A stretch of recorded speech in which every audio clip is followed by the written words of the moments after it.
How in the world could you sell the apartment? I swore it would go to my wife. Give us the proceeds from the sale immediately. Devin yelled those demands at me, his rage blazing in a way I'd never witnessed before. Behind him, Tasha sobbed, pressing a hand to her heart like she was on the verge of a breakdown.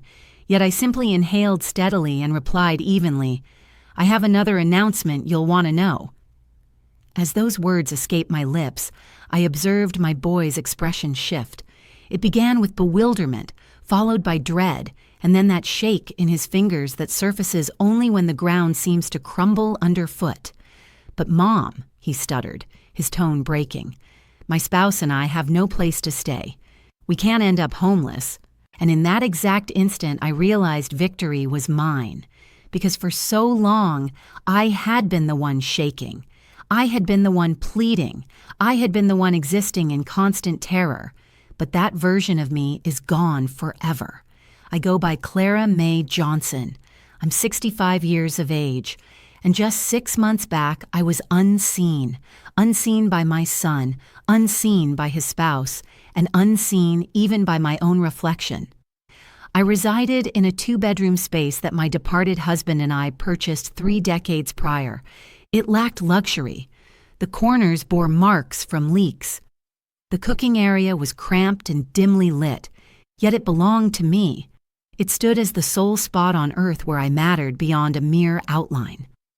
My partner Thomas departed this life 7 years earlier. He slipped away peacefully in his slumber. No suffering, no farewell. From that point on, my days turned into a quiet pattern. I'd rise at 6 a.m., prepare coffee using the ancient percolator that gurgled oddly. I'd tidy the floors, gaze through the glass, and simply linger. I wasn't even sure what I anticipated. Devin remained my sole offspring, my closest kin. Following his dad's passing, I believed our bond would strengthen. I imagined he'd drop by more frequently, that he'd ring to see how I fared, that perhaps occasionally he'd suggest we share a meal. Yet no, Devin pursued his own path. He had Tasha, he had his career, his companions, his ambitions, and I amounted to merely an item on his agenda. A brief call bi-weekly, a required appearance during the holidays. That was it. Initially, I attempted to avoid feeling slighted. I convinced myself it was typical, that offspring mature and forge ahead, that I mustn't act self-centered. However, isolation carries a profound burden. It presses upon your ribs like a boulder, pulling you under bit by bit, so subtly that awareness dawns only when breath eludes you. Devin's drop-ins followed a predictable script. He'd rap on the door, enter without warmth, and perch on the couch, device clutched tightly. "Hi, Mom. How are you managing?" "I'm okay, dear. What about you?" "Fine. Swamped." Then quiet. That awkward hush broken solely by alerts from his mobile. I'd suggest a cup of coffee. He'd claim no spare moments. I'd inquire about Tasha. He'd respond in terse phrases. I'd share bits of my routine, updates on folks nearby on whatever came to mind. And he'd glance at his timepiece. He invariably checked his timepiece as though each second in my company robbed his true existence. Still, I grinned. I invariably grinned. For he was my child. And a parent persists. A parent endures the attempts despite the ache, despite fading from view. Tasha varied from that pattern, or so it appeared initially. The first time Devin introduced her, she beamed frequently. She embraced me, addressed me as Mama Clara with genuine warmth, and presented inexpensive blooms from the local store. And I, so solitary, so craving connection, allowed the deception. I believed I'd gained another presence, the girl I'd longed for, a confidant. But the petals drooped, and alongside them, Tasha's facade crumbled.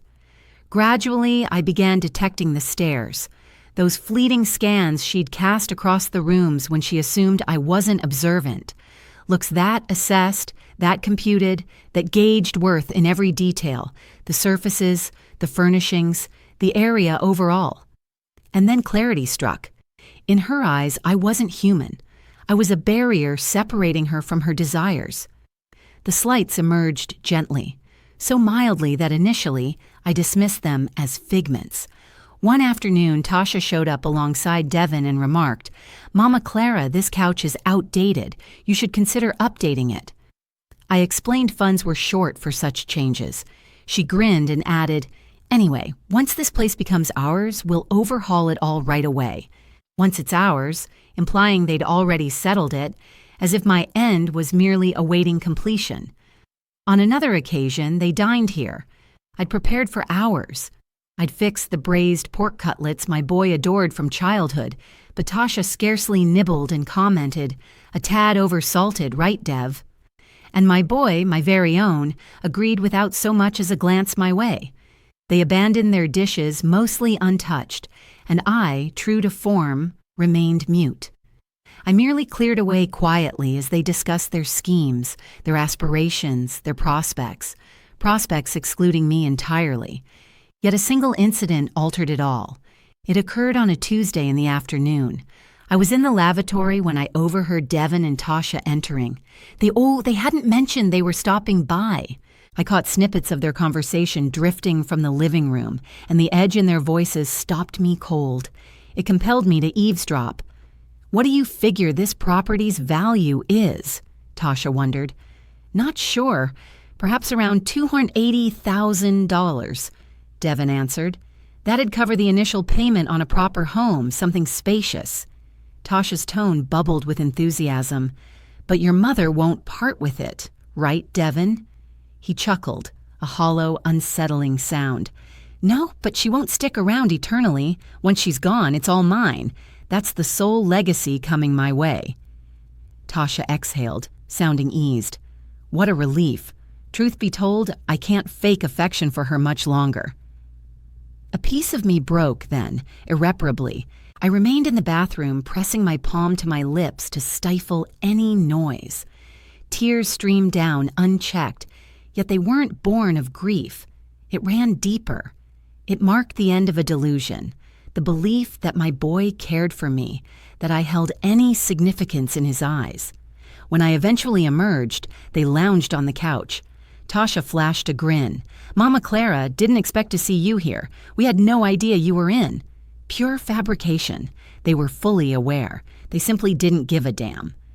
Devin barely glanced my way, absorbed in his screen. I forced another smile. I suggested some coffee. They turned it down. They lingered another 10 minutes before departing. I sank into that worn-out couch they so loathed and pondered. How did I sink to this? A woman essentially awaiting her demise just to cease being an encumbrance. Time dragged on after their exit. I gazed at the ceiling, attuned to the urban hum, vehicles rumbling by, faint chatter in the distance, gusts rattling the panes. Somewhere amid the shadows and quiet, a resolve formed, one that would alter my world. I refused to linger in limbo any longer. I wouldn't fade into obscurity. I wouldn't surrender my existence to those merely biding time for my passing. For the first time in 7 years, a spark of fury ignited within. Not the volatile kind, though. It was icy, deliberate, the fury of a person stirring from slumber. The following dawn, I rose transformed. Hard to put into words. Overnight, an inner core had toughened, as if those shed tears had cleansed away decay, carving room for renewal, for resilience. I rose, brewed my coffee, but deviated from routine. No more idly watching the view. Instead, I retrieved a dusty journal from a cabinet and began documenting. I jotted every recollection, slights, cutting remarks, disdainful stares. I required the evidence. I needed to grasp my prior naivety. By the end, I'd covered 5 sheets. 5 sheets validating it wasn't fantasy, that I wasn't unhinged, that they'd truly diminished me to irrelevance. The slights persisted. In fact, they intensified, as if Devin and Tasha detected my shift and aimed to reassert control. 2 weeks post that exchange, I caught another snippet. They'd returned for a visit. Now with an announcement. "Mom," Devin launched without preamble, "we've got serious matters to discuss. Tasha and I are searching for a home. We're ready for kids, but costs are skyrocketing." I inclined my head, staying mute. merely observing. Then Tasha chimed in with that cloying sweetness I despised. Mama Clara, we realize this apartment's oversized for you alone. 2 bedrooms for one. Such inefficiency, isn't it? Imagine a compact, snug spot instead. And perhaps you could let us buy it at a reasonable rate. A familial bargain, naturally. A family deal. The phrase rang pleasant, but I decoded the intent. They sought to claim my lone possession, the residence my spouse and I had earned through 3 decades of toil, enabling their fresh start sans hardship, without the grind we'd endured. I drew in a steadying breath and responded, I'm not prepared to let go. Too many echoes here for me. Devin scowled. Mom, that's self-centered. You won't require it indefinitely regardless. At your stage, why grip onto possessions? Focus on your child, on kin. Tasha bobbed her head, feigning moisture in her gaze. We'd pinned hopes on this, Mama Clara. Visions were already forming. Visions. They'd schemed around my fate, my dwelling. Sans consultation. And the cruelest twist, they voiced it like everyday logic, as though my life was their due. I held my tongue. No debate ensued. I merely said I'd mull it over. They departed content, convinced I'd yield eventually, as I invariably did, as I invariably granted their wishes. Yet now, a shift had occurred. As the door clicked shut, guilt evaded me. Resolve took hold, lucidity sharpened, and I grasped precisely my next move. Another 3 weeks elapsed. 3 weeks of Devin phoning daily, not out of... They'd call just to check in, not out of real concern, but to keep the squeeze on. Mom, you considered our chat yet? Mom, we've spotted the ideal spot, but we require that initial payment. Mom, please don't make this tough. Tasha would fire off lengthy texts packed with those pitiful emojis. Mama Clara, I get it's tough on you, but picture the grandbabies you might have. Wouldn't you love for your eventual grandkids to grow up in a solid home? Each note hit like a punch. Every ring served as a nudge that, to them, I was merely a tool for their goals. And the fury built steadily, icy, quiet, and fierce. Then arrived the instant that flipped my world for keeps. Friday it was. I'd headed to the bank for a routine update, nothing out of the ordinary. Yet, in the lobby, I caught snippets from 2 women chatting. The younger one shared with the other. My mother-in-law finally offloaded her place. She snagged a cozy condo, and with the leftover funds, she's off adventuring. She figures she toiled for everyone else forever, so now it's her turn to chase her own joys. The second lady chuckled. What guts! I'd never dare that. My kin would lose it. The first shot back. But it's her cash, her existence. Why beg for approval? Those lines lodged in my mind. Why beg for approval? This was my condo, my existence, my choice. Nobody handed it over. Nobody chipped in a dime on the loan besides my late husband and myself. Still, I'd wasted months feeling unworthy of handling my own property, as if I owed it all to Devin solely for being my boy. That wasn't affection. That was control. And I'd let them pull my strings far too long. I walked out of the bank with a sharp resolve, so sharp it shook me with my own audacity, but I pressed on. No choice now. That very afternoon, I scoured the web for property firms, picked one with solid feedback and dialed. A warm voice picked up. Hello, what can we assist with? And I, with just a hint of quiver in my tone, declared, I'd like to offload my condo quickly, keep the buzz low, no wide promotions or crowds knowing. She probed with basics, location, dimensions, state, then offered, we could dispatch an appraiser tomorrow. Ideal, I said, and clicked off. Plopped on the couch, phone clutched, pulse racing. I'd launched the process, no retreat possible. Come morning, the realtor showed, a fellow in his 40s, clad in a silver suit, flashing a polished grin. He poked around the unit, snapped shots, jotted details, and wrapped up with, Mrs. Johnson, we might fetch about $280,000 here, perhaps a tad higher with light fixes. But for a swift sale, as you mentioned, Aim for $250,000 inside a month. I agreed. Go for it. He seemed taken aback. No family input first, that's usual. I interrupted. No input required. Mind a call. He grinned, passed the forms, and within 7 days, an eager pair surfaced, a fresh duo relocating for work. They bid $270,000 outright.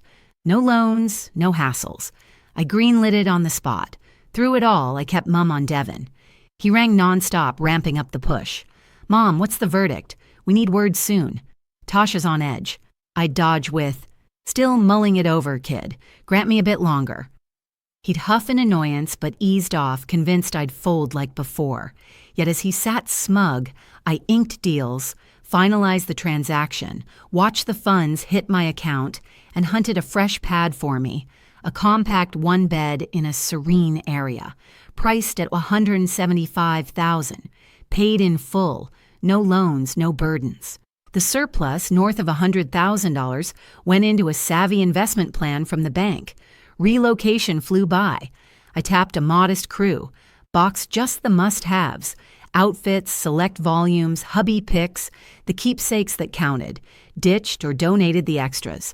I traveled light always, and 3 weeks post-choice I settled into the new spot. Cozy, sure, but bathed in sunlight with a practical setup. Spotless facilities, and above all, utterly my domain. No duplicates with keys, no visitors yet, purely my turf, my fresh start. For the first time in ages, calm washed over me, but I sensed the backlash brewing. Devin remained in the dark. Once he learned, chaos would erupt. So I braced, filed the sale docs neatly, pulled printouts of account logs proving the fund's path, and crucially, I'd covertly taped the final exchanges with Devin and Tasha, the bits where they claimed the condo-like property, schemed its post-me fate, and Tasha griped over pretending to adore me. I had gathered every piece of proof I needed and felt fully prepared. The phone rang on a Tuesday afternoon as I was organizing the final books on the shelves of my fresh apartment. It was Devin, his tone unusually upbeat. Mom, glad you picked up. Tasha and I would love to treat you to dinner this Friday. We haven't caught up in ages. I hesitated for a moment. Devin had never once suggested a meal out like this. Of course, son. What time? 7. We'll swing by to get you. No need to worry. It's on us. After hanging up, it hit me right away. They were switching tactics. The outright demands hadn't panned out, so now it was all about subtle coaxing, phony warmth, and contrived niceties. But I wasn't that trusting person anymore. I saw through it completely this time. Friday rolled around and I took care with my outfit. I slipped into a deep brown dress from years back that I seldom touched. I brushed out my hair and added a touch of makeup, aiming to appear composed and resilient. Devin showed up precisely on schedule, buzzing at the entrance of the old apartment building I'd already left behind.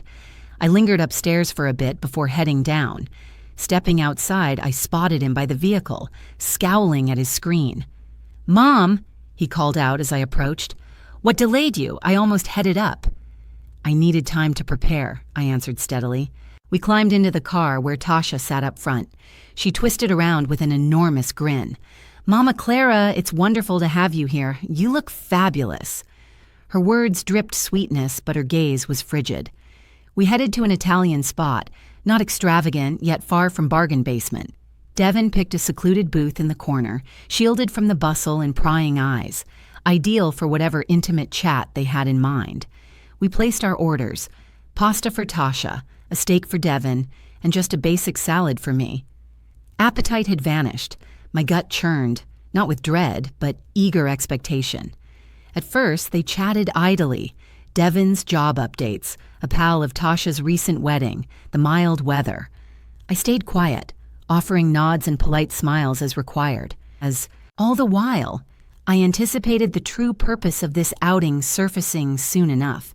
It dropped right when the entrees hit the table. Devin dabbed his lips with the napkin and fixed his eyes on mine. "Mom, there's something important we have to discuss. Tasha and I have mulled this over plenty, and honestly, we're concerned for you." I met his stare. concerned for me. Absolutely, Tasha chimed in, edging closer. That huge place all by yourself. At your stage in life, mishaps could strike. A slip, some medical scare, with nobody around to assist. Devin agreed with a nod. So we figured it'd be smarter if you joined us or sold up for a compact, secure spot nearer to where we are. I see, I murmured plainly, and they hung on my reaction. They anticipated thanks, ease, the yielding I displayed before. Instead, I sipped my water and added, "How thoughtful of you both to care. I'll consider it." Tasha's eyes widened in bewilderment. "But we require a decision shortly, Mama Clara. Devin and I have our sights on a home already. All we lack is the initial payment, and if you liquidated the apartment, you could lend us part of the proceeds, maybe as a temporary loan or an early share of the estate." The audacity nearly drew a chuckle from me. An early share of the estate, treating my passing like a marked date on their agenda, as though I was merely occupying room until payout time. "I'll consider it," I echoed evenly. Devin's posture stiffened this round. "Mom, this has dragged on for months. You can't keep putting us off." Fury stirred inside me, yet I held it back. "Not quite yet." I offered a smile instead. "Son, this isn't a light choice. I need a bit longer to decide." Tasha exhaled theatrically. "But Mama Clara, we'd pinned our hopes on that cash. We've assured the seller we're serious. Without the deposit promptly, it'll slip away. Nothing else will work. The apartment is our sole path forward." How fitting, I mused. Their strategy hinged entirely on my loss. The meal wrapped in tense quiet. Devin settled the check with clear irritation, and upon returning me home, Tasha delivered a chilly embrace. "Mull it over carefully, Mama Clara. We're not pushing. We only seek what's ideal for all." The ensuing week brought a flood of texts. Tasha bombarded me with house pics. "See, Mama Clara. 3 bedrooms, a backyard, parking space. Imagine it once kids arrive, your grandbabies running around." Each note was bait, each image a ploy. They aimed to paint a vision I'd never buy into, for I grasped the reality. Handing over the funds meant goodbye forever to them. The talk of grandkids, pure illusion to tug at my heart. Once I'd fulfilled their need, they'd toss me aside as always, and I refused to let that happen. Absolutely not. Devin started phoning as well, but his attempts just different. Not as gentle, but more insistent. "Mother, I require a response. Yes or no. It's straightforward. It's not that easy, my boy. This concerns my existence, my finances. Yet I'm your child, your sole relative. You ought not to sustain me indefinitely merely because I'm your offspring." A hush fell on the line, a weighty, perilous quiet. "So, does that mean you refuse to assist us? And I'm telling you, I must have time to reflect." Devin ended the call without a farewell, and I gazed at the receiver, sensing the final thread of affection I held for him break irreparably. For a child who cherishes you doesn't coerce you that way. A child who cherishes you doesn't induce shame for desiring your independence. 7 days passed, and Tasha appeared at my residence without warning. She pressed the buzzer repeatedly. "Mama Clara, let me in, I beg you. We must discuss this." I was preparing to depart for my fresh condominium. A couple of items remained that I needed to collect. I unlocked the entrance warily. Tasha's gaze was bloodshot. She appeared as if tears had recently streamed down her cheeks. "May I enter?" We settled in the vacant lounge area. Nearly all the furnishings had vanished. She scanned the space, puzzled, yet remained mute. "Mama Clara," she started, her tone quivering, "I've arrived to express regret. I realize we've been overly aggressive. I understand we hounded you, but we're in dire straits. Devin and I have scrimped for ages, yet it falls short every time. Costs are skyrocketing, and upon considering your condominium, optimism surged within us. Optimism, quite the term for avarice." Tasha pressed on. "I don't wish for you to believe we value only the funds. We adore you, Mama Clara, sincerely, and we desire your presence in our world, to reside alongside us, to serve as the matriarch for our future offspring. However, to achieve that, we require that room, we require that dwelling, and you possess the power to enable it. You could become our rescuer." Her statements were polished, practiced, yet hollow. For if their fondness were genuine, they wouldn't appear demanding I surrender it all. They'd appear purely to share my company. "Tasha," I replied at last, "allow me to pose a query. Suppose I lacked this condominium, suppose I owned nothing worthwhile, would you still drop by?"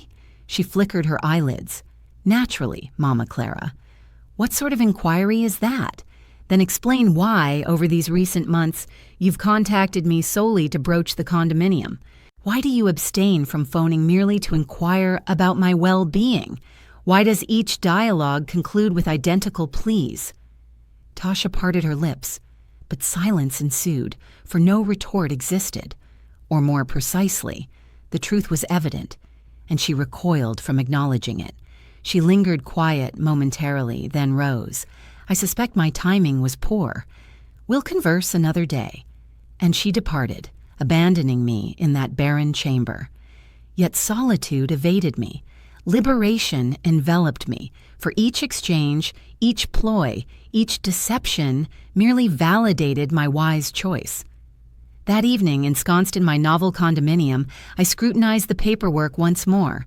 The title for the recent abode, the invoices from the prior transaction, the audio captures I'd compiled, all aligned perfectly, all stood prepared.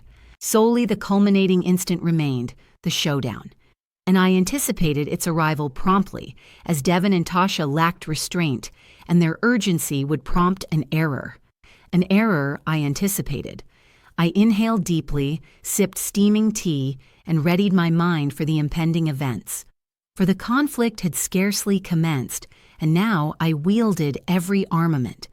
The occasion materialized 14 days hence.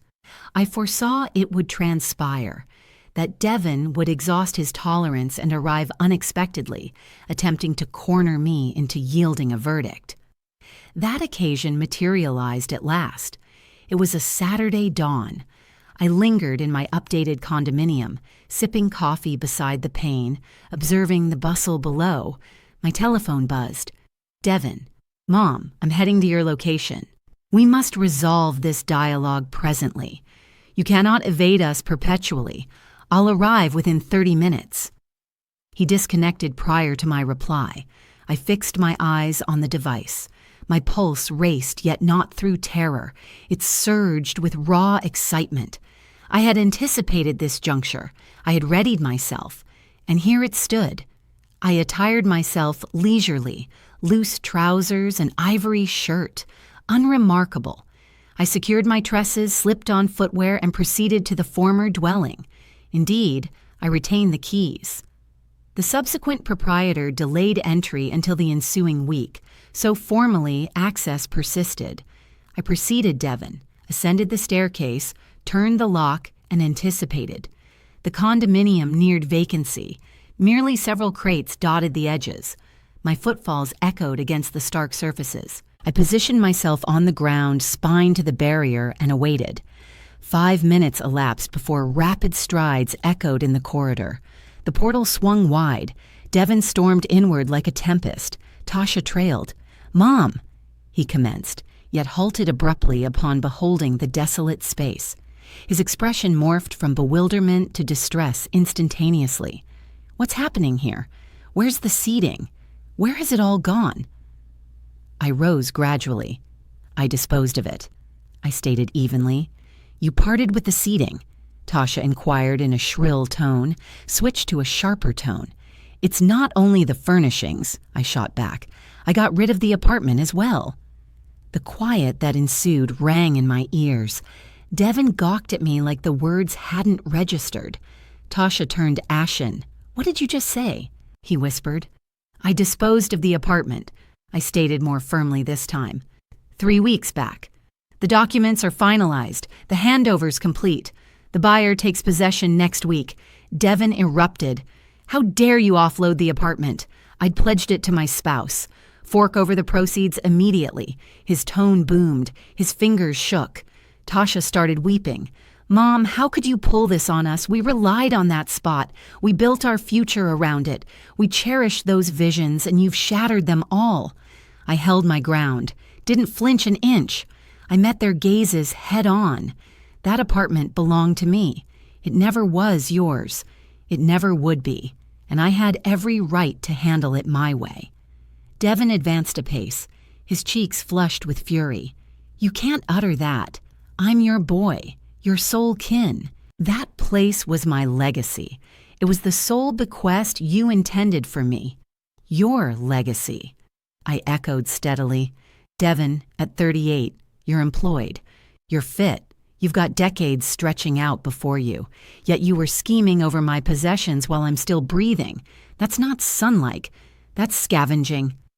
Tasha let out a wounded cry. How can you speak to him that way? He sacrificed for you. He supported you after Dad passed. I let out a harsh chuckle. Supported me. Tasha, your partner showed up monthly at best, phoned solely for favors, and lately, you both acted like I was a burden. Something to endure until I faded away. Mom, Devin started, his words gentler now, laced with panic. My partner and I are out of options. We can't end up homeless. We require those funds. They're rightfully ours. Rightfully. I questioned in disbelief. Based on what claim? The claim of being my child, of simply existing. That doesn't entitle you to dictate my choices or seize control of my belongings. Devin raked his fingers through his locks. He paced in distress. His flawless scheme had crumbled. At the very least, hand over the earnings. Since it's sold, the money's there. Pass it along. We could still secure the property, I beg you. It marked the first beg you from him in ages. Though it rang false, the desperation of a cornered fighter. Tasha drew closer. Mama Clara, reconsider for our sake. Consider the little ones we might bring. Without a roof, how do we build that life? How do we deliver the grandchildren you've longed for? The grandchildren I've longed for, I murmured gently. Tasha, you've resisted giving me any. You've wielded the notion of kids to guilt me, to pressure me into yielding it all. She retreated like I'd struck her. That's false. We truly desire a household. Then where's the cash gone? Devin cut in. It's stashed where? In my holdings, I answered. Part went toward a fresh apartment, compact, snug, just for me, and the balance is tucked away for retirement, for my security, for my sake. Devin glared at me with raw spite.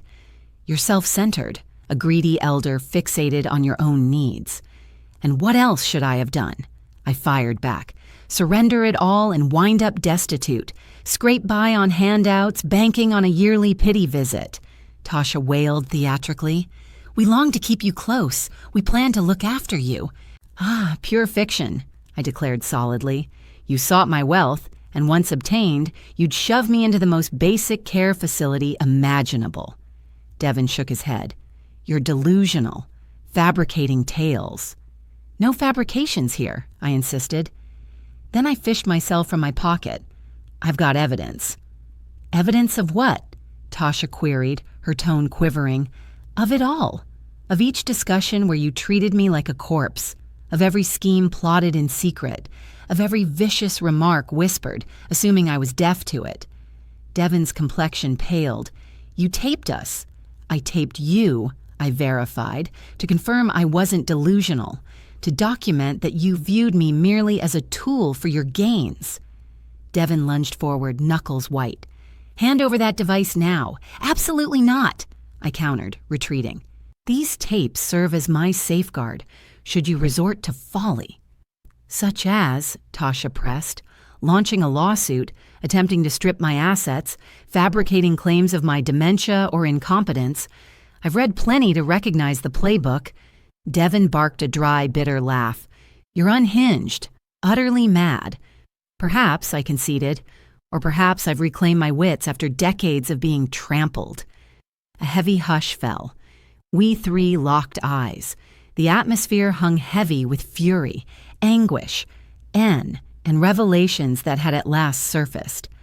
Tasha then broke the silence, her tone icy. "We won't ever pardon you for this. Not ever." "That's something I can accept," I responded. Devin gestured at the exit. "Let's go, Tasha. No point staying here anymore." She trailed after him, pausing at the threshold to face me.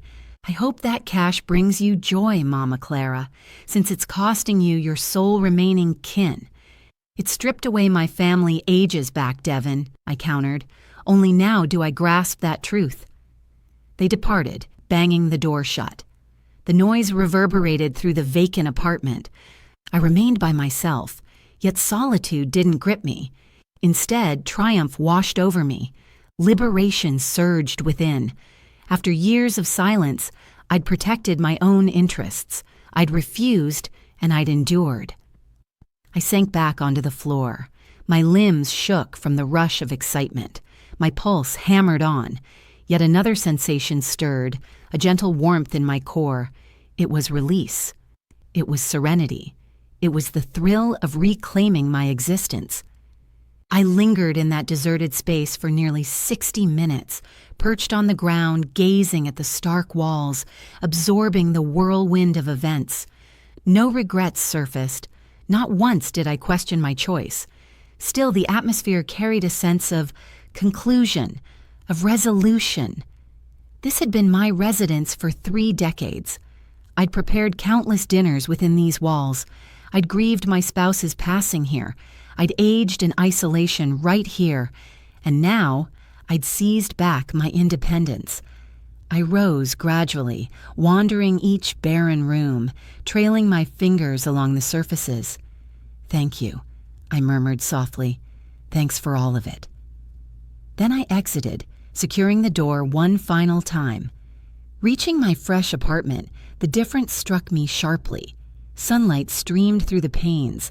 The area was compact yet inviting.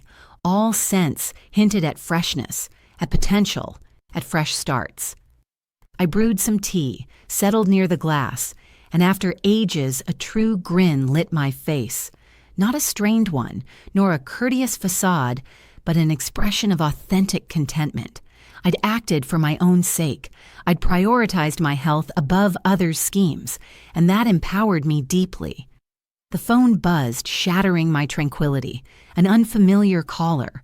I paused before picking up, but eventually did. "Hello?" A female voice unknown to me responded. "Mrs. Johnson, it's Simone, Tasha's sibling. We need to discuss this." My gut clenched. Simone. Tasha had shared the tale with her kin, unleashing this fresh attack, aiming to shame me via an intermediary. "Proceed," I said evenly.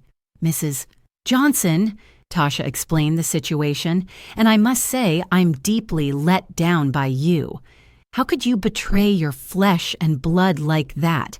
He relied on you, yet you abandoned him." I inhaled steadily. "Simone, respectfully, you're missing the full picture.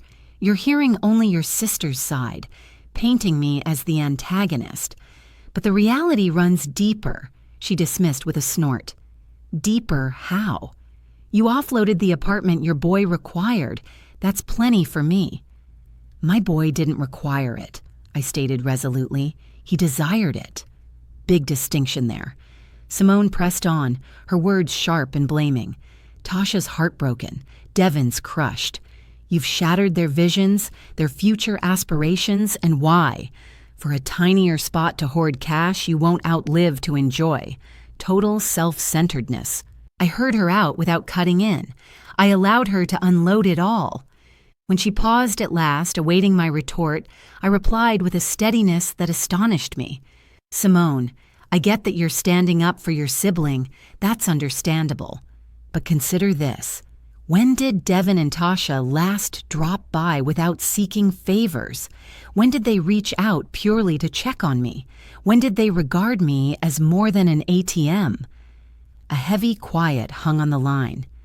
They manage their own worlds, Simone offered, her certainty waning. Careers, duties. Precisely, I affirmed. They've built their paths, and I've built mine. Mine doesn't involve endless self-denial for their ease. Simone pushed back further. But Mrs. Johnson, you're his parent. Mothers ought to support their kids indefinitely. Always stand ready. I'd been there for 38 years, I noted, my tone firming a touch. I provided my boy all I had. Yet eventually, offspring must fend for themselves. If Devin, at 38, still awaits me to fix his world, then I've fallen short as a parent.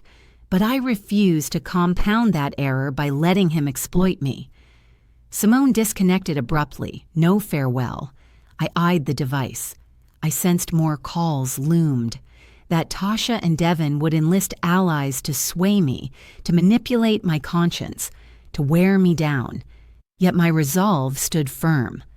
Nothing would sway it. That evening, prior to bed, I reviewed my online banking. The funds sat ready, exceeding that $100,000 sum, surpassed every penny I'd ever gathered in my lifetime, and it belonged solely to me.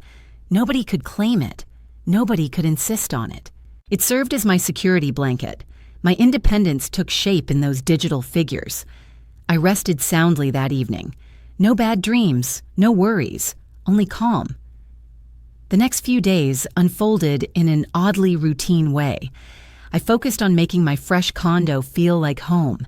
I picked out greenery for the windowsills. I installed soft, neutral drapes. I arranged my novels along the compact bookcase.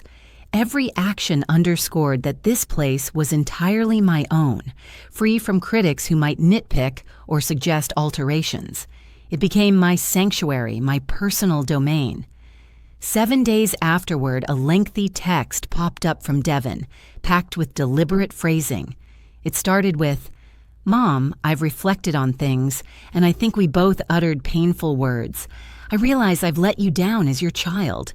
I haven't shown up as much as I ought to, yet that doesn't erase my affection for you. You're my parent forever.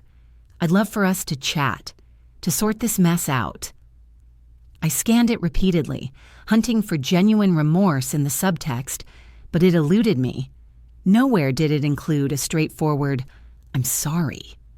Nowhere did it own up to the deep wounds he'd inflicted on me. It came off as a standard plea, just another ploy to inch back in and test if he could extract more. I left it unanswered. I tucked the phone aside and carried on with my routine. 2 days on, yet another note came through, this from Tasha. "Mama Clara, don't shut us out completely. Sure, we messed up, but second opportunities are for everyone. Devin's in rough shape. He scarcely touches food or rests. He's still scrambling to mend fences with you. Grant him that shot, please." I ignored this one too, recognizing the drama in it. It screamed of sentimental tactics, a final push to wear down my resolve. One sunny afternoon, lounging in a nearby park to my new place, I spotted an elderly lady on a seat tossing crumbs to the birds solo. I approached and settled next to her. "What a lovely afternoon," I remarked. She grinned. "Indeed, quite lovely," she agreed. "I visit daily. It's when I find my tranquility." I inquired about her relatives. She affirmed with a nod. "Got 3 kids, 8 grandchildren, though I hardly cross paths with them. They're wrapped up in their own worlds, and I get that. No desire to weigh them down." Her statement echoed my situation from mere months back. "You're no load to carry," I assured her.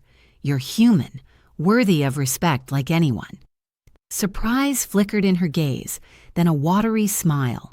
Much appreciated. That hit home for me. We conversed for nearly 60 minutes. She shared tales of her existence, her challenges, her letdowns, and I opened up about my own. Devin, Tasha, the apartment, my choice. She absorbed it all without critique. Once I wrapped up, she clasped my hand. "You made the wise call," she stated resolutely. "I envy your boldness, but fear holds me back, the dread of total isolation." "Solitude isn't the direst fate," I countered. "Far worse is crowding yourself with folks who leave you feeling isolated anyway." She inclined her head gradually as though my remark stirred something profound within. We parted with an embrace, and heading back to my spot, a fresh sensation emerged. Relatability, compassion, direction. I'd poured so much energy into the fractured tie with Devon that I'd overlooked the broader world, its narratives, its solitudes I could connect with. That evening, I resolved to act. I'd seek out senior meetups, lessons, sessions, anything. Time to craft a fresh existence, one orbiting beyond my boy. I hopped onto the web and began browsing. A art class for painting caught my interest, held Tuesdays and Thursdays in the evenings. Painting. Never touched a brush before, but the promo hooked me. Unleash without critique, invent without strain, connect without strings. I registered on impulse, dodging second thoughts. The debut session loomed in 3 days. Nerves fluttered. Sure, but so did a spark of eagerness.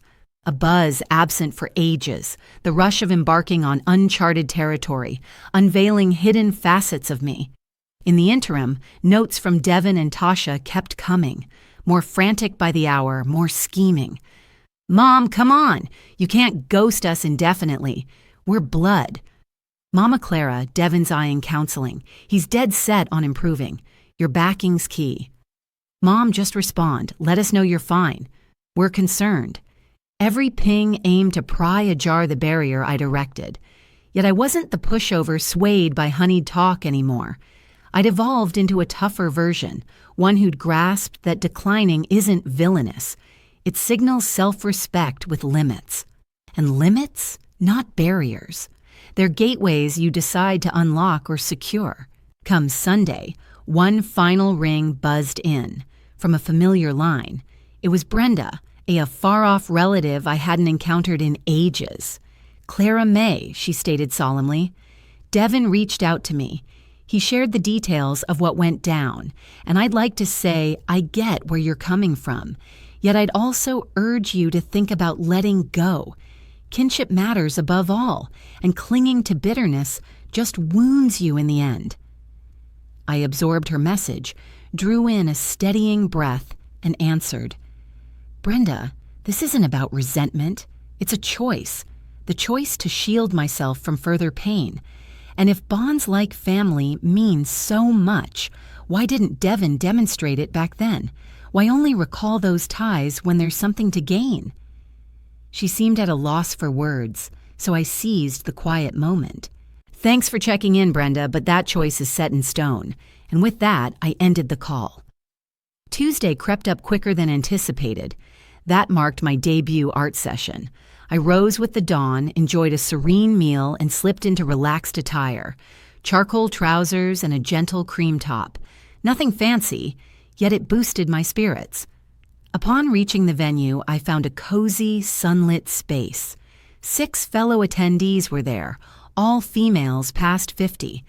Our instructor went by Ms. Eleanor Vance. Her silver locks were tied in a loose knot, and her kind grin instantly put everyone at ease. "Morning," she murmured gently. "No pressure for perfection today. Just allow your fingers to convey your emotions." And just like that, my fresh chapter unfolded. Initially, I came across as awkward.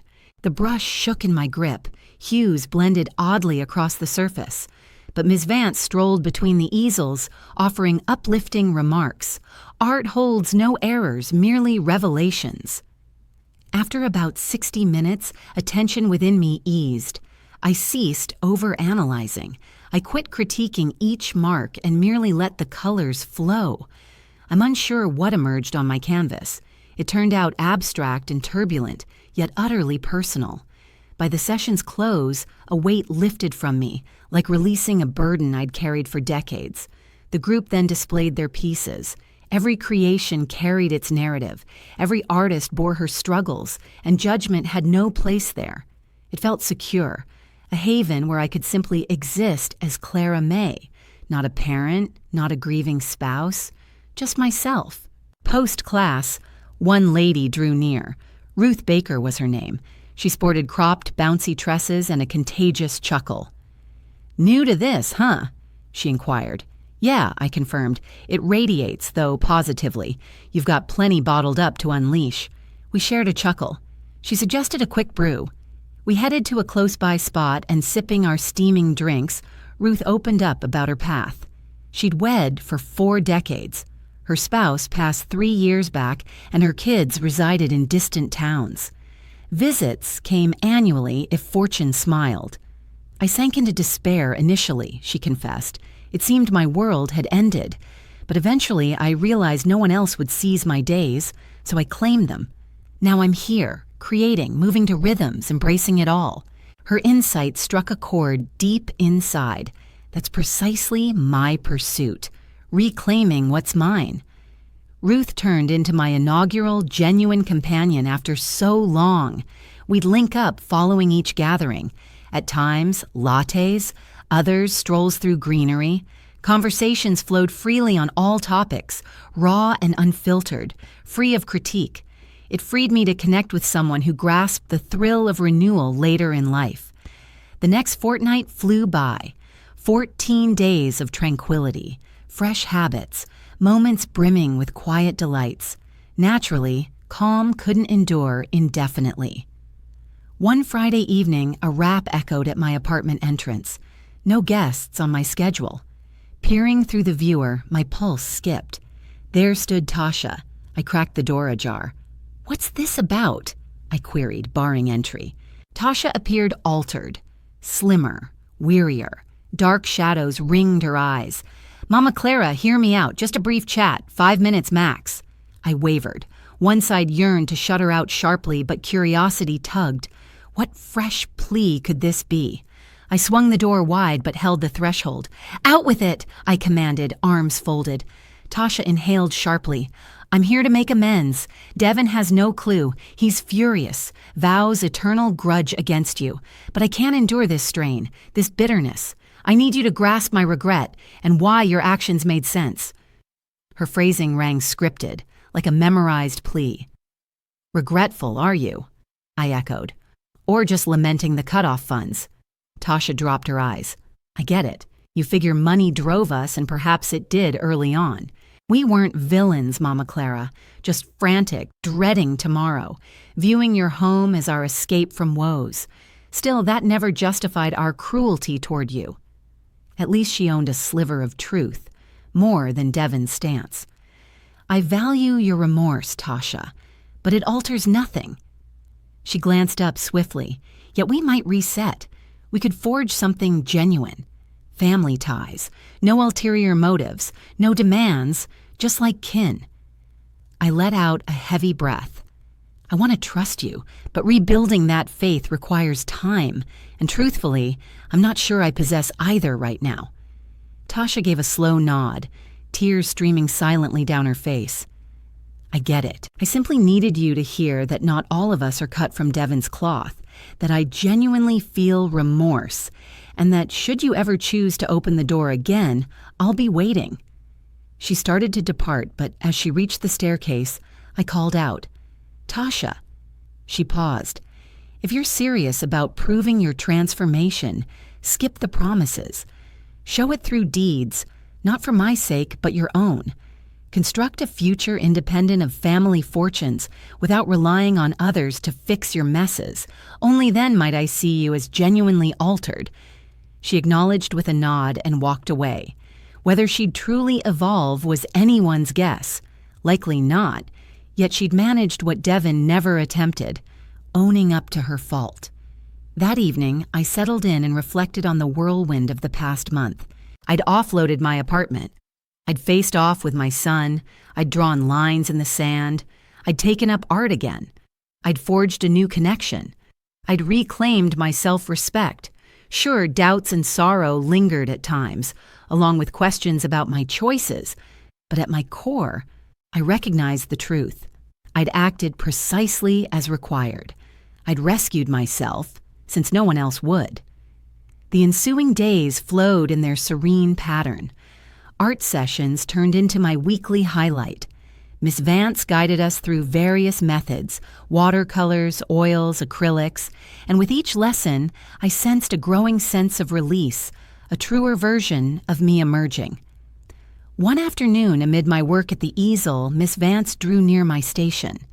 "Clara May," she murmured gently, "mind if I pose a question?" "Absolutely. Have you observed the shift in your artwork since beginning?" I gazed at her, puzzled. In what way? Initially, your brushwork was tentative, restrained, precise.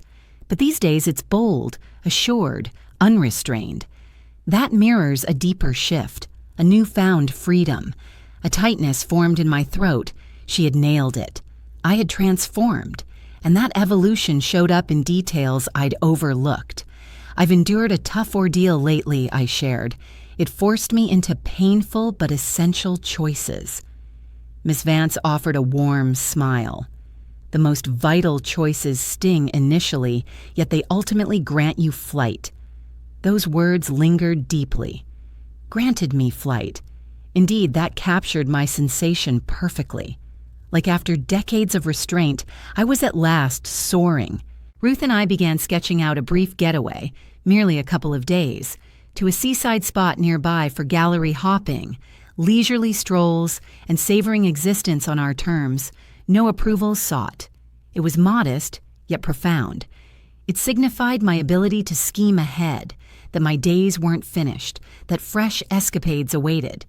When I confided in Ruth about the Devon fallout, she offered no criticism. Instead, she embraced me and remarked, "Kids often forget that moms and dads deserve lives too.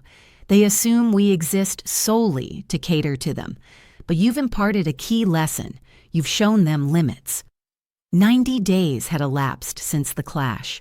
90 days of peace, fresh habits, artistic pursuits, bonding with Ruth, park lounging in the afternoons, quiet nights curled up with books on my cozy yet compact couch. Existence had settled into a groove that brought me joy, not a flashy sort of joy, rather a steady, profound, authentic one. Yet as life tends to unfold, right when serenity takes hold, echoes from before resurface. It was a Saturday dawn. I was preparing my morning brew when the chime sounded. No guests anticipated. Peering through the viewer, my pulse skipped. There stood Devon, solo, sane spouse. He appeared altered, leaner, stubbled, shadowed eyes hinting at restless nights. I wavered before unlocking, but his stance prompted me onward. I swung the door ajar, positioning myself to bar entry. "What brings you here, Devon?" He raised palms in surrender. "All I seek is a conversation. No outbursts, no ultimatums. Simply dialogue, if you please." His tone carried an unfamiliar edge, fractured, authentic. I stepped aside to admit him. We took seats in the modest sitting area. He scanned the space with an odd look. "So this is your fresh setup?" he inquired. "Yes, it suits me. Compact but adequate." He dipped his head wordlessly. An awkward hush stretched out, then he broke it. "Mom, I showed up to say you were spot on about it all." I arched a brow, taken aback. Devon rarely owned errors. "Continue," I urged. He dragged fingers across his features. "These past 90 days rank as my rock bottom. Tasha and I nearly parted ways. We forfeited the home we'd eyed. Work suffered from my distraction, all stemming from my refusal to accept losing what wasn't ever truly mine." I remained mute, allowing his words to flow. "I've been in counseling," he pressed on. "The counselor helped me recognize realizations I wasn't ready to embrace. He forced me to recognize that I'd regarded you as a mere tool, an object to exploit whenever it suited me. I failed to view you as an individual with personal desires, entitled to your independence, and that's inexcusable." A shift stirred within my heart. It wasn't release, not quite, but it stirred nonetheless. "I'm pleased you're seeking therapy," I responded thoughtfully. "That's a positive move." Devon glanced upward, his eyes glistening with moisture. "I didn't arrive seeking the funds, nor to persuade you to alter your testament. I simply wanted to express my remorse, genuine remorse. And I get it if forgiveness is forever out of reach." His statements rang true. After years, they carried authenticity, yet I'd grown wary. "I value your regret, Devon," I replied. "But regrets can't undo decades of abuse. They can't obliterate the suffering you inflicted." He inclined his head. "I realize that, and I don't anticipate they will. I only needed you to hear that I've grasped my errors at last, and I'm working on improvement. Not on your account, nor even Tasha's, but for my own sake, since I despise the individual I'd turned into. We lingered in quiet for several additional moments before I posed a question that had lingered in my mind for ages. Devin, why have you avoided visiting? Why has time with me always felt like a chore? He drew in a steadying breath. You evoked memories of Dad, and his passing wounded me so deeply that I chose to withdraw from anything connected to him, including you. It comes across as terrible, self-centered, but it's the reality. His admission struck me profoundly, delivering the explanation I'd craved. It wasn't a comforting one, yet it held honesty. I grieve for your father daily, I murmured gently, but withdrawing from me only amplified my isolation. He nodded as droplets traced paths down his cheeks. I long to rewind time, he uttered, voice cracking, to handle things otherwise. But that's impossible. All that's left is striving for better moving forward. Should you ever offer another opportunity, I vow it'll differ. If not, I accept that as well. He rose to depart. Pausing at the threshold before turning the knob, he faced me again. Might I reach out occasionally just to check on you without any demands? After a brief pause, he added, without any demands. You may, I conceded, but should you ever deceive me anew or revert to past behaviors, no further opportunities will exist. He nodded once more. I comprehend. And with that, he departed. As I secured the door, I remained there extendedly, absorbing, emoting. Uncertainty clouded whether Devin would truly transform if this instance varied. Yet he'd initiated the process. He'd owned his faults, more than Tasha or anyone else had managed. That evening, I attended my art session. Miss Vance detected a change in my demeanor. Has something shifted? She inquired. Indeed, I confirmed. My son visited to atone, and I'm unsure of my emotions toward it. She offered a knowing smile. No need to pinpoint your feelings immediately. Emotions entwine intricately. They overlap. Hurt and optimism can dwell together. I created that session with renewed fervor, blending somber hues with vivid accents to mirror my inner state. The shadows of history intertwined with glimmers of potential tomorrow. Upon completion, Ruth approached to admire the piece. It's stunning, she remarked, melancholy yet optimistic in equal measure. Precisely, I agreed. That's my current essence. That evening in solitude within my apartment, I pondered extensively on absolution, whether yielding to someone who'd wounded so deeply signified frailty or fortitude. Eventually, I reached a resolve. Absolution served me, not Devin. It freed the load I'd borne, allowing progression untainted by bitterness corroding my spirit. Yet absolution didn't equate to amnesia. It didn't invite repeated harm. It involved release and continued advancement. The ensuing days carried a buoyancy, as though an oppressive load had eased from my frame. Devin contacted me on 2 occasions that week. Brief, straightforward exchanges, inquiring after my well-being, sharing snippets of his routine, devoid of requests or coercion. Though vigilance persisted, a tentative optimism emerged. Perhaps, truly, possibility existed. Ruth and I embarked at last on our journey. We ventured to a seaside town, strolling the sands, exploring artistic exhibits, savoring fresh catches at cozy eateries, and I chuckled. I chuckled wholeheartedly from core to essence in a manner untouched for years. During one such instant, ambling barefoot through chilly waves at the edge, Ruth shared words etched indelibly. Clara May, she said, clasping my hand, I'm in awe of you, of your self-advocacy, of reclaiming your existence. Your courage surpasses your self-perception. Her declaration evoked an indescribable surge after prolonged senses of frailty, timidity, obscurity. But now, another perceived my bravery, and perhaps she spoke truth. Perhaps I'd embodied bravery throughout, without even noticing it at the time.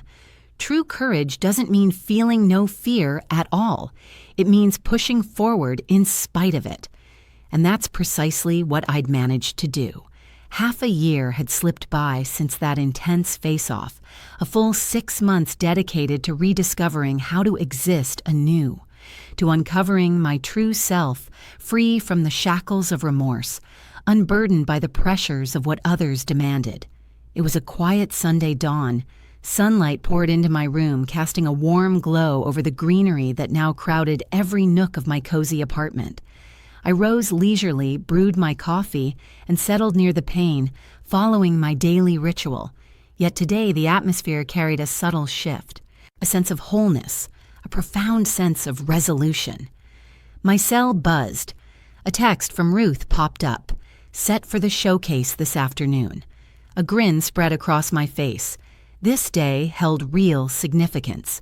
Miss Vance had put together a modest display of her pupils' creations, and I'd chosen to join in. I selected my outfit with care, a soft olive frock I'd picked up just last week. I brushed out my locks, added a touch of subtle cosmetics, and gazed into the glass. The reflection staring back differed sharply from the woman of half a year prior. A new spark shone in those eyes. Resilience, serenity, honor, restored. I reached the gallery a full hour ahead of schedule. My trio of canvases already adorned the walls. The initial piece was somber, dominated by shades of charcoal and ebony. It captured my existence from before. The next was turbulent, vivid hues clashing amid murky tones. It symbolized the turmoil, the stirring to life. And the final one radiated brilliance, brimming with golds and ambers. It embodied my current reality, my liberation. Miss Vance came over, beaming widely. "Clara May, your pieces weave an entire narrative. It's inspiring to witness your transformation." Guests began to trickle in. Fellow artists, relatives, companions. Ruth showed up bearing a bunch of untamed blooms for me. "I'm incredibly proud of you," she murmured, pulling me into a firm clasp. We strolled past the displays. Every artwork shared its own tale. Each artist had poured her struggles onto those surfaces, and there was raw power in that, in observing how suffering could morph into splendor, how imagination mended wounds. I was sharing the essence of my transitional canvas with a visitor when a voice I recognized cut through from nearby. "Mom." I pivoted gradually. Devin stood solitary in the entrance, clutching a modest posy of field blossoms. He appeared anxious, hesitant, as though questioning his right to be there. I moved toward him steadily. "Why are you here?" I inquired evenly, guarded yet not aggressive. "You mentioned this event," he answered. "I decided to show up. I'd like to check out what you've created, if that's all right." I studied his gaze, probing for ulterior motives, but found only sincere interest. "That's fine. Feel free to remain." Relief washed over his features. We made our way to my works side by side. He examined them wordlessly for quite a while before murmuring, "This opening one reflects your state back then, doesn't it?" I inclined my head. "And this closing one shows your mindset today." I nodded once more. He gestured at the central turmoil-filled image. "And this, that's me. The disruption that shattered your shadows, yet also the force that guided you into brightness." His insight caught me off guard with its profundity. I hadn't viewed it from that angle, I conceded, but yes, spot on. Devin faced me squarely. "Mom, I've reflected deeply over these recent months. I've focused on my own growth, and it hit me. You didn't rob me of a thing. Instead, you offered me a gift I'd lacked, a model of standing up for oneself, of existing with self-respect. It stung back then, but I get it now." A tightness formed in my chest. I'm not sure how to respond. "No words needed," he said gently. "I simply wanted you to hear that and to present these." He extended the bouquet. "They're nothing fancy, but I selected them on my own. No input from Tasha, no advice sought. just thoughts of you. I accepted them with unsteady fingers. They were plain, yet lovely. Thank you, I breathed. Devin lingered at the event for 2 hours. He chatted with Ruth, with Ms. Vance, with various attendees, and for the first time, I witnessed his authentic engagement with my world, with the path I'd forged. As he departed, he drew me into an embrace. This one felt worlds apart, not the rote gesture of old. It was a sincere, warm hold. "I'm proud of you, Mom," he stated. "Sorry it took this long to express it." Once he'd gone, Ruth drew near. "Was that your boy?" I affirmed with a tilt of my head. "He's evolving, or at least attempting to." She grinned. "Occasionally, folks must let go to truly value what's gone. Perhaps your courage imparted a vital truth to him." "Perhaps," I mused. "Time alone will reveal it. But repairing him isn't my duty anymore. That's his fight while I tend to my own. Mine involves continuing to thrive, to embrace life fully." 7 days on, a note arrived in the mail. From Tasha. I unsealed it with intrigue. "Dear Mama Clara," it opened. "I can't anticipate your pardon, nor do I assume you'll write back. All I wish is for you to understand that Devin and I have parted ways. Not due to your influence, but because we each came to see that our connection had been erected on shaky ground, rooted in assumptions and reliance. These days, we're each focusing on personal growth, and perhaps one day, should destiny permit, we'll emerge as stronger individuals. Thanks for showing me that turning down requests can be a form of affection toward oneself." I creased the note carefully. Their breakup brought no thrill, yet no sorrow washed over me. Instead, a sense of balance settled in. It seemed right that folks were charting their individual courses, and that felt perfectly fine. The ensuing months flowed in their subdued pace. Devin reached out weekly. Our chats were straightforward, free of pressures or tricks, just sincere inquiries into my world, and I opened up. I described my artwork, updates on Ruth, the novels captivating me, and he paid attention. He really did. I'm unsure if our bond will revert to its former state, but truthfully, I wouldn't wish for that anyway. I'm aiming for a fresh start, one that's more balanced, founded on shared esteem rather than duty. A full year post that tense encounter, I found myself back in the very park where I'd crossed paths with the pigeon-feeding lady, spotting her once more on her familiar seat.